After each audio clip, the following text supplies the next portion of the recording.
नमस्कार, हिमालयनी टेलीविज़न में आप सभी का स्वागत है। हिमालयनी से मैं हूं अंशुल राजपूत। करते हैं बुलेटिन की शुरुआत। इस वक्त की सबसे बड़ी खबर, सबसे बड़ी ब्रेकिंग आपको दे दें। आपको बता दें कि चीन के खिलाफ नेपाल के वीरगंज में जबरदस्त विरोध प्रदर्शन हुआ है। प्रदर्शनकारियों ने दावा किया है कि चीन ने नेपाल हुमला जिले में नेपाली भूभाग अतिक्रमण उन्होंने किया है और उसमें भवन निर्माण भी कर लिया है। नव जन कल्याण युवा संजाल वीरगंज परसानी चीन द्वारा नेपाल के हुमला जिले के नामखा गांव पालिका वार्ड नंबर 6 लिमी की भूमि अतिक्रमण के विरोध में वीरगंज के घंटाघर में ये विरोध प्रदर्शन किया गया है।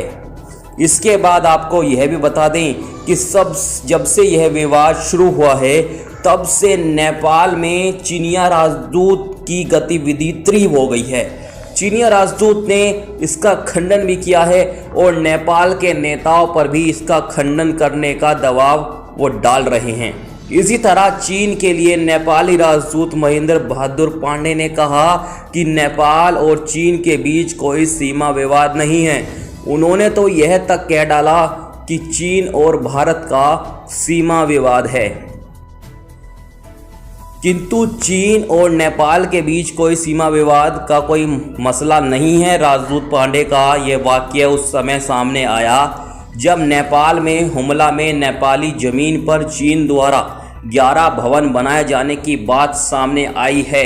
हालांकि स्थलगत जांच के लिए गई टीम विवादित स्थान तक नहीं पहुंच पाई, न ही कोई वार्ता हुई, परंतु विदेश मंत्रालय ने स्पष्ट कर दिया है कि वह जमीन चीन की ही है, इसलिए वहां कोई विवाद नहीं है। नेपाल स्थित चीनी राजदूतावास ने भी यह कहा है कि चीन ने अपनी भूमि पर भवन बनाया है। चीन सरकार के मुखपत्र ग्लोबल टाइम्स को दिए गए एक लंबी अंतर्वार्ता में कहा है कि चीन के साथ नेपाल का कोई सीमा विवाद नहीं है। इधर इस समस्या को लेकर नेपाल में जगह जगह विरोध प्रदर्शन जारी हैं। जनकपुर में भी चीनी अतिक्रमण के खिलाफ विरोध होने का समाचार हमें मिला है। वीरगंज में युवा संजाल के युवा द्वारा हाथ में प्ले कार्ड लेकर चीन के इस विस्तारवादी कार्य का विरोध किया है। कार्यक्रम नव जन कल्याण युवा संजाल का अध्यक्ष सागिर अली की अध्यक्षता में संपन्न हुआ, जिसमें प्रमुख वक्ता अली हसन, विशिष्ट वक्ता विक्की राज पटेल, नूर आलम, विकास मेहता ने मंतव्य वहाँ व्यक्त किया। कार्यक्रम में संजय सर्राफ, प्रकाश पटेल, अविनाश यादव, कन्हैया साहा, विकास मेहता, संदीप पटेल, समीर हवारी, साहिल हसन, मुन्ना अंसारी, रहम अंसारी, शेष शहनवाज, नवीजान हवारी, भीम पंडित, कृष्णा पटेल, अंकुश पटेल, नितेश पटेल, अनीश पटेल, अली हसन, दीपक पटेल समेत कई लोगों की उपस्थिति प्रदर्शन में रही। कार्यक्रम का सहजीकरण विवेक कुमार झा ने किया। हर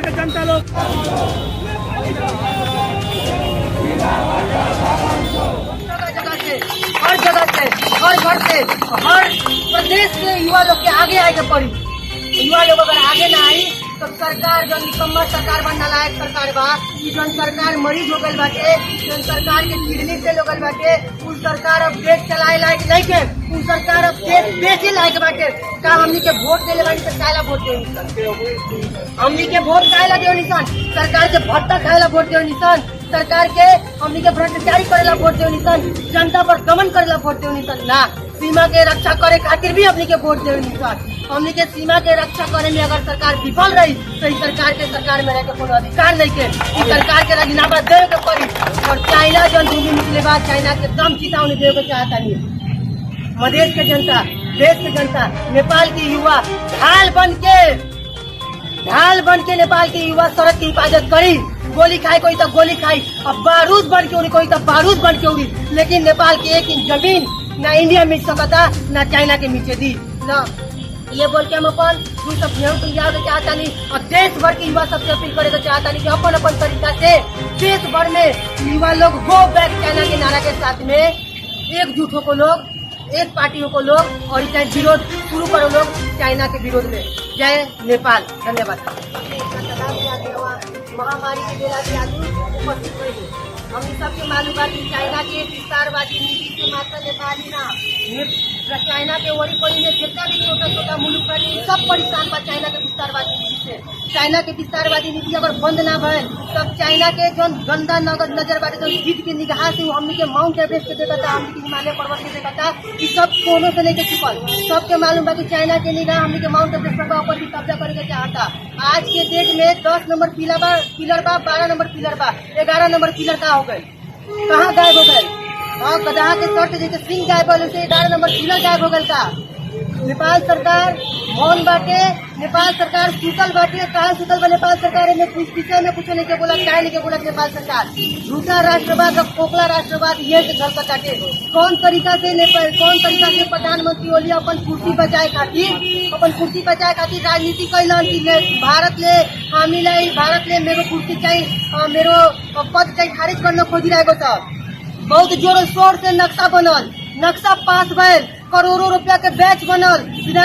विधानसभा से लेके संसद सभा के संपूर्ण सदस्य लोग करोड़ों रुपया के बैच लगाता है नया नक्शा वाला। लेकिन जब बात आई कि अभी नए नक्शा के कार्यान्वयन कर जाओ, कि नए नक्शा के अब क्लास में पढ़ाओ जब विद्यार्थी लोग के, तब सरकारें रोक दिलन, केपी ओली रोक दिलन, प्रधानमंत्री रोक दिलन कि ना बुक के बंद कर दिया। काहे बंद कर दिलन? खोखला राष्ट्रवाद कह जाला एकरा। अपन सत्ता बचाए खातिर हर जगह पर, हर मुल्क में जब सरकार जब असमर्थ हो जाएला, जब सरकार और अपन नाकामी छुपाए खातिर का करेला, एगो झूठा राष्ट्रवाद के मुद्दा उठाएला।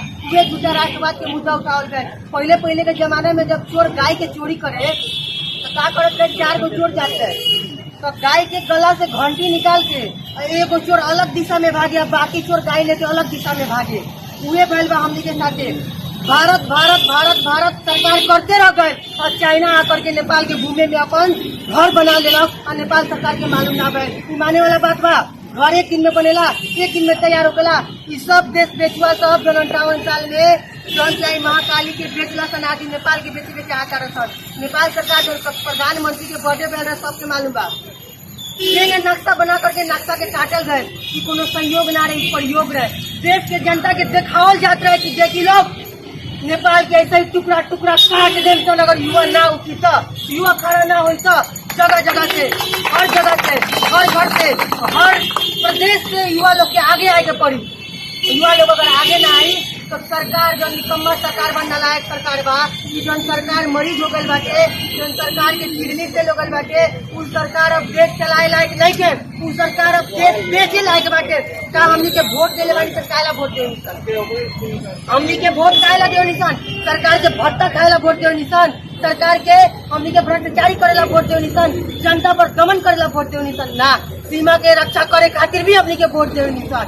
हमनी के सीमा के रक्षा करे में अगर सरकार विफल रही तो इस सरकार में रह के कोनो अधिकार नहीं के, इस सरकार के राजीनामा देवे के पड़ी। और चाइना जो भूमि निकले बाद चाइना के दम चेतावनी देवे के चाहता नहीं। मधेश के जनता, देश के जनता, नेपाल के युवा ढाल बन के नेपाल के युवा सड़क की हिफाजत करी।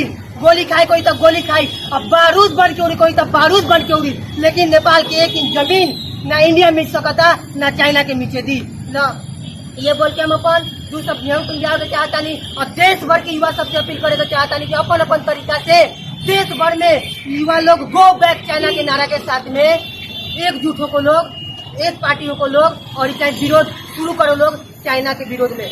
जय नेपाल, धन्यवाद।